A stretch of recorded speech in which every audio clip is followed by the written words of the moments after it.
Akbar. Allahu Akbar, right? Hello. Oh, okay, this guy is not Allahu Akbar. How are you, my friend? Yeah, I'm fine. How are you, CP? I'm all right.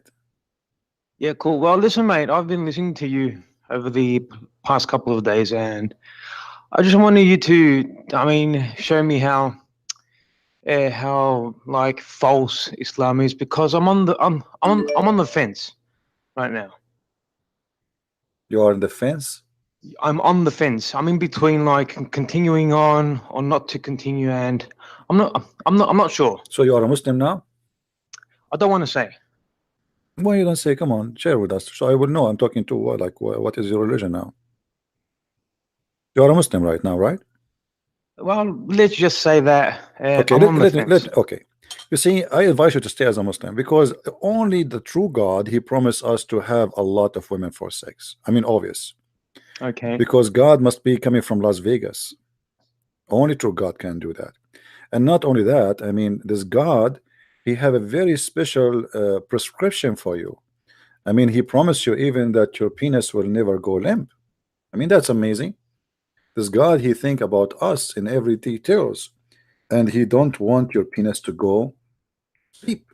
What do you think about Yeah, that, my friend? well, listen, this is the exact thing that it doesn't sit quite well with me. I've been reading a couple of the hadiths and the Quran and all that, but again, just because of peer pressure, I haven't said anything. I don't want to, I don't want to cause like a conflict in my family. My friend, let me ask you a question. Do you like child abuse? No, of course not. Okay, when the God of Islam, which is supposed to be your God, he promised you in the heaven that you will have little boys, according to Muslim, to serve you. Are you going to be happy to have a lot of boys who they will be your servant for eternity? Is that No, of something course really? not. Okay, No, no, so no, of course what not. is the ethic in here? Shouldn't we discuss the ethic of this God? Because a God with good ethic, he will not let me, just because I prayed for him 5 times and I accept to say Shahada, then he will abuse little children and he will make them my slaves for eternity. What is justice in that? Can't he make me happy without abusing someone else? Correct. Correct. So this is cannot be from God. I mean, you do not need to be, like a genius to figure it out. I mean, this is a guy. He is promising me women who I never met, children who I never have. They are not even my children, and they will serve me for eternity. The woman, she will take off her panty, and the child, he will serve me supposedly according to Muslims claiming, but doesn't make sense for me because the Quran says, "La yanzifun," which means they will not bleed. So, what kind of God to make one person happy? He abused tens of thousands. Correct. Correct. I understand. I can see that the logic is a bit perverted. I understand that. And at the same time, why those boys, they have to be very white? Why they are white? Simply, Muhammad is trying to speak to the sexual desire of the Arab. Those boys are not really going to be servants. You see here the Muslim translation. I don't know if you can see my screen in chapter 37. Sorry, you mean like white as in color? Yeah, they will be white like pearls. Oh wow. Yeah, the Quran Well, that says automatically sounds a little bit racist. I mean, yeah, they will be literally like pearls. You know, it says here in front of you. Did you see it says? And oh yeah, I can see it, yeah. You see, even like here they say Abiyadun Maknoon, but the fact they put the word eggs, they say to you, because eggs are very white, right? Correct. Okay, so they say to you, they are like the same as an eggs, which is closely guarded, and which means they have a very soft skin. They have, even Allah in the hadith says, Allah, he will soften their skin. He would take him 1,000 years to soften their skin. Oh, So, wow. and this is telling us what kind of God is God. I mean, you just go and buy some Nivea, and that will fix the issue if you have a problem. And why you don't create them right away? They are with softer skin. True. So everything in this cult is stupid and crazy. Even Muhammad, he said, I can't say this out aloud because I don't want to cause as I said before, a huge friction in my family. Well, my friend, your family, but here we talk about, we have to be smart. I don't want to say something to offend you, but we have to be smart. Okay, if my family believe in something stupid, should I be stupid too? No, of course not. Of course Okay, not. so here we go. Look in front of me. The Prophet, he said here, and this is Sahih Bukhari, this is Sahih Hadith, that Allah will marry you to women who have no jealousy. Okay. Okay. If we read in Arabic, I have no idea about Arabic. yeah, well, we go to the English then. It says, to make it simple, that Allah will give you women who they are so beautiful, and the beauty of them is not a beauty, normal beauty, is a beauty of making you sick, because the Arab, they like women who they are so white. So Muhammad here, he's promising the Arab, he knew what they like. He himself, he liked very white women. So he promised them women who they are transparent. So they are white to the point they are transparent. And you can see the marrow of their bones of their legs. This is how, and even seen through the bones of their flesh. So Muhammad here, if this is a promise of God, why God promising me women they are so white to the point we can see the marrow of their bones, unless he is racist? What's wrong if I have a woman with dark skin in heaven? True. Why the beauty in Islam is about very white to the point became disgusting? Because when you say to me that those women they are so white to the point they are transparent, you are confirming to me one thing, that this God, he considered the beauty is the beauty of such a woman. Any other woman, she is not beautiful. And if we look at the description Muhammad trying to provide to us, we will find that this is even sick. Because let me show you how the women look like according to Muhammad heaven. Okay. Do you see the screen? Yes. Okay, this is exactly what the heaven of Allah is. This is the women you will have in heaven. This is God. Oh no, okay.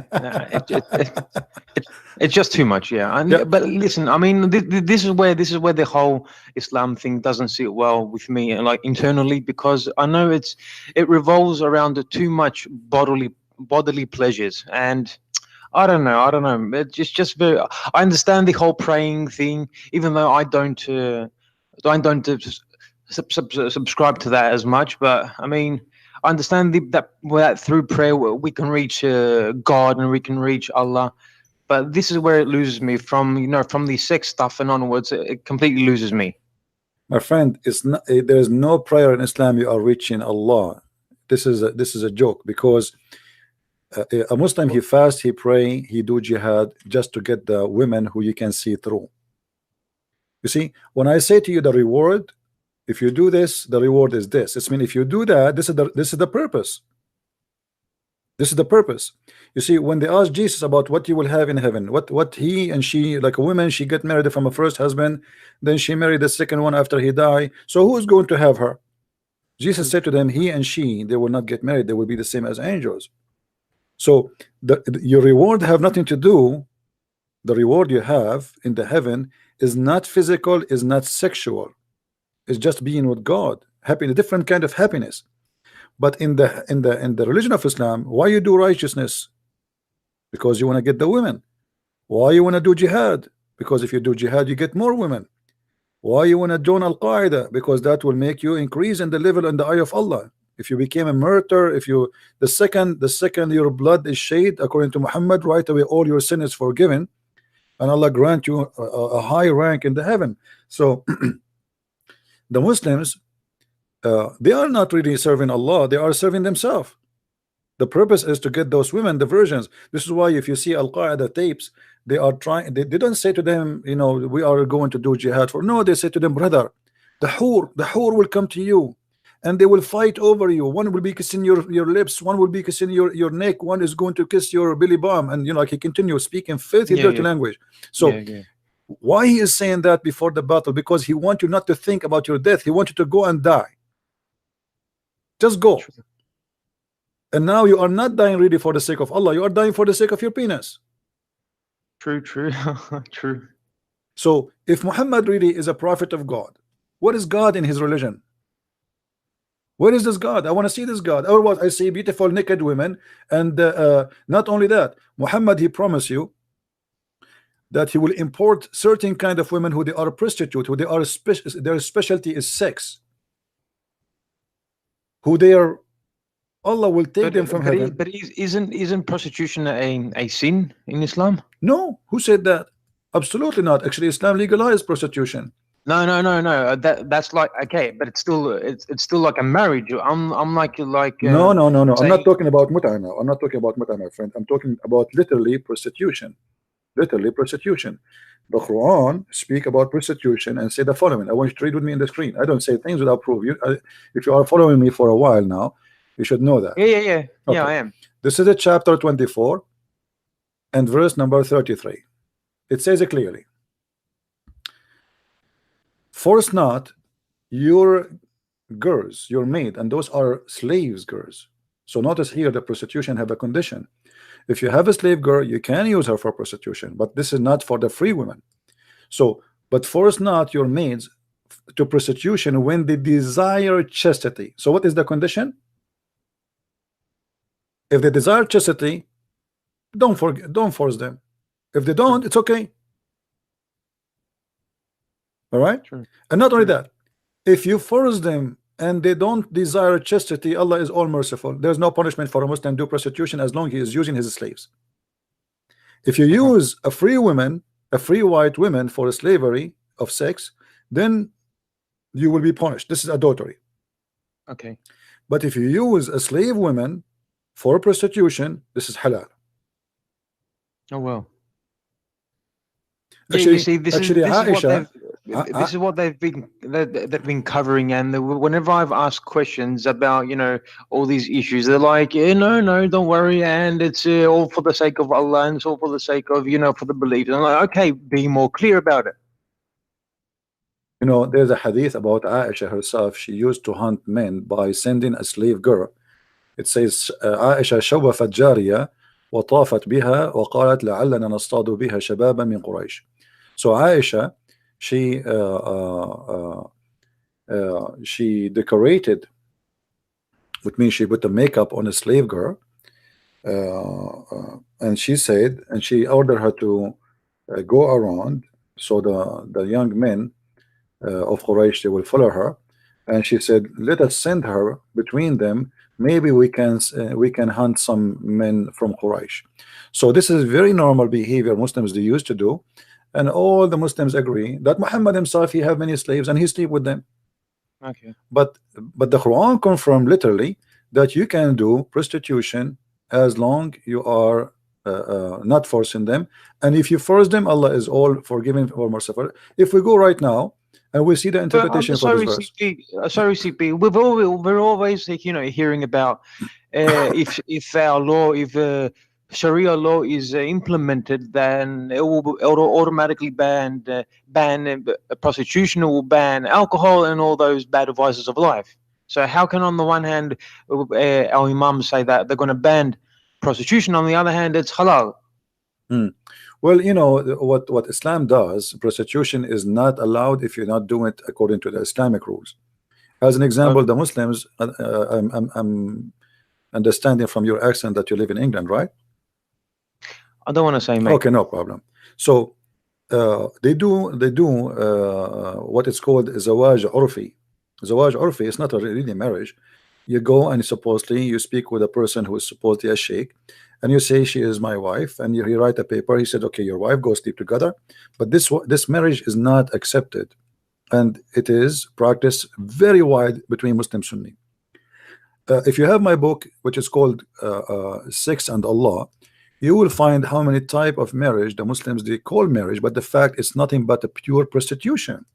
As an example, there's something that's called zawaj friend, which means I have a friend, I want to have sex with her. What I would do, I marry her, but she's not my wife, which means she is my wife legally, but it's not the purpose to marry her. The purpose is we sleep together in the hotel every, let us say, a Thursday night. We don't live together. The purpose is sex. She is horny and I am horny. And what we will do now, okay, we go and we do zawaj friend, which mean they took it, actually they call it zawaj friend from the word girlfriend. So what the Muslim they change is girlfriend with zawaj. So she is a girlfriend to sleep with her, but yet she is a wife supposedly. There is something called the travel marriage. You are going to go and you will be in different country, and you cannot carry your wife with you for some reason. Maybe she is too heavy. So now what you will do, Quran, Islam allow you that you can hire a woman to be your wife temporarily during the time you are traveling. This way supposedly will prevent you from doing sin. So you go to a woman, you say to her, I want to sleep with you, but you know, I'm going to stay here for 6 months. Do you have a problem with that? She say no. That's it. You do what they call marriage. So what the Muslims they do, all their marriages is not really marriages, it is a pure prostitution. True. And also, mate, this like inherited inequality between the man and the woman. I mean, in other words, what I'm saying is that how come only a man is illegally allowed to go and do these type of marriages? Can a woman do it from her side as well? This is what it gets me. Well, you see, both sides, Shia and Sunni, they try to defend their honor, and they try to fight over saying we are more honorable than you. But both of them, they do the amazing stupid thing. As an example, you know, if a woman she don't to have sex with her slave. Actually, there's a story of Muhammad where he heard that a Muslim woman, because you know the Quran says it's lawful for you, your wives, and your right hand possess. But Muhammad did not mention the word male or female in the verse. So Muslim women, she decide, okay, as long the verse saying you can have sex with your right hand possess, will she have slave? Okay. So she decided to have sex with him. When Muhammad he heard that, he ordered her to be brought, and he punished her by death. Why? Some they say by death, some they say that he lashed her, I don't know how many times, but here you see the hypocrisy of Muhammad. Why the Muslim man he can sleep with his slave female, but a Muslim woman she cannot sleep with her slave male? Exactly. Same time, if you read it, chapter 4 verse number 3, you will see Muhammad promoting something very evil. I don't know if you can read with me on the screen. It says, yeah, I can. If you fear you shall not be able to deal justly with the orphans, then go and do F2 and 3 and 4. So Muhammad is encouraging the Muslims to have sexual relationship with orphans. What kind of a prophet? He considered that it is a charity, it's a good deed to do sleep with orphan. And you know, when I say an orphan, and I'm sure your English is better than mine, I mean a child who his parents are dead, correct? Correct, exactly. Not an adult. If somebody in my age and your age and he have no parents left, that does not make him orphan, correct? Correct. So how we can have sex with orphans? Is this valid? Is this like a sahih? This is Quran. This is Quran, my friend. This is chapter 4 verse number 3. Oh wow. This is Quran. So wow. And then he says, and if you cannot F an orphan and do justly with them, then go F2 and 3 and 4. And then if you cannot be justly, then for 1. What is the value of family? That's mean the family in Islam is not based on man and women. It's based in having as many as you can afford. True. You notice here, Muhammad did not say go and even the word, by the way, marry, he did not even mention it. He's saying go and F them. Oh well, listen, CP, I don't want to bother you anymore because I know you've got like the real Abduls that they want to call. Listen, this is just like too much for me about the orphans. I'm probably going to have to declare right now my apostasy. Okay, I don't know what I'm gonna choose afterwards, but for the time being, I'm gonna have to say, okay, this is enough. Once you mentioned orphans and 3 and 4 afterwards, I mean, no. So I'm sorry, this is too much for me. All right, my friend. Well, you said you don't know what to choose after, but for me, I have a duty to invite you to accept my Lord, my Savior, the Messiah, as your Savior, and you are free to accept or to reject.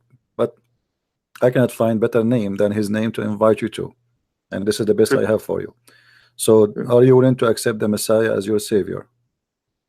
I am willing, but allow me just to do my own research. Okay, and I'll probably call you some other time about No, this. no problem, my friend. I cannot force you. This is a personal choice, and we pray that the Lord He will open your eyes and will bring you closer to Him. And you know, the Lord He said, knock at the door, and I will open for you. So all what you need to do, just knock at His door, and He will be there. And you will see that there's no sex with orphans.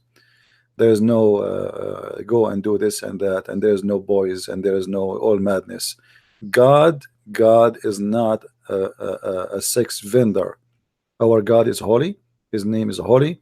He's holy by nature. He's holy by the fruit. For holiness bring only holiness, and True. dirt bring only dirt. That's true. That's true. So thank you for calling me. And if you change your mind about accepting the Messiah, feel free to say so anytime you wish.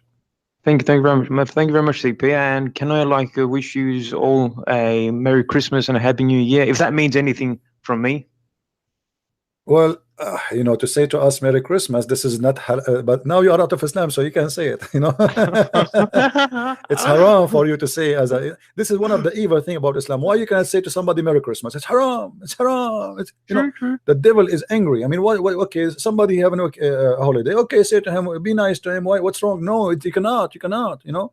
So this is a religion you cannot accept to be like doesn't even have a sense of a humanity. Even the Quran says it clearly, like, you know, a Muslim once, he says, Jesus, he said, you have to hate your parents and love Jesus. But Jesus does not mean that we have to hate them, because Jesus said even love your enemy. So how we will hate our parents? But Jesus said you have to love me more than anything else. I've been told that Christians are told to also reject their family as well if they want to follow Jesus Christ perfectly. No, actually, no, this is not what you see. The Bible make it clear that if you even disobedience to your parents, the punishment is death. This is how tough the Old Testament is. So you don't reject your family, but your salvation is more important. As simple as that. If your family, they will hold you into hell, then you choose salvation over hell. As simple as that. Yeah, but true. But I mean, if I become a Christian, that means that I'm going to have to reject my family, correct? No, you don't reject anyone. That's not true. Even the Bible allowed you, if you are a person who is married to a non-Christian, stay with her, because the Bible don't want you to destroy your family and your marriage. So you became a Christian now and you have a wife, she is a Muslim. You don't divorce her, you can stay with her. The Bible is not allowing me to marry from non-Muslim, but if I was a Muslim and I marry a Muslim and then I became a Christian, then the Bible allowed me to stay in such a relationship as marriage, because simply God, he's all caring. He don't want the children to live in a chaos because of what happened. So we don't deny our family, and we don't regret them. Actually, the Quran says that. If you go in the Quran in chapter 9 verse number 23, it says it clearly that you cannot take your father and your brother as a protectors or friends as long they are not believers. And this is the same for the Christian, chapter 5 verse number 51. But this one, as long as we are talking about family, we will go to chapter 9 verse number 23, and I will show it to you in the screen in front of your eyes. Do you see it? It's in Arabic. I can't understand Arabic. Yeah, it's in English now.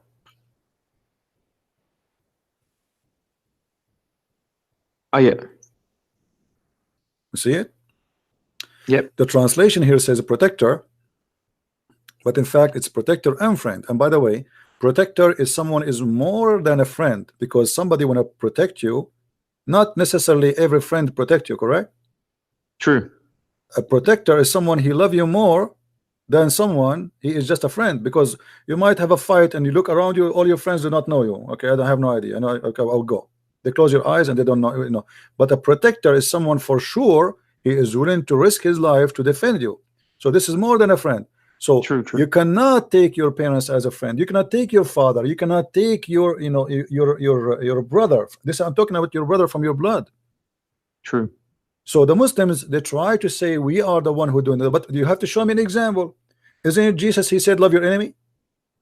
How Jesus says, love your enemy, bless those who curse you, and then at the same time says to me, hate your family. So you have to take the teaching into what it's meant.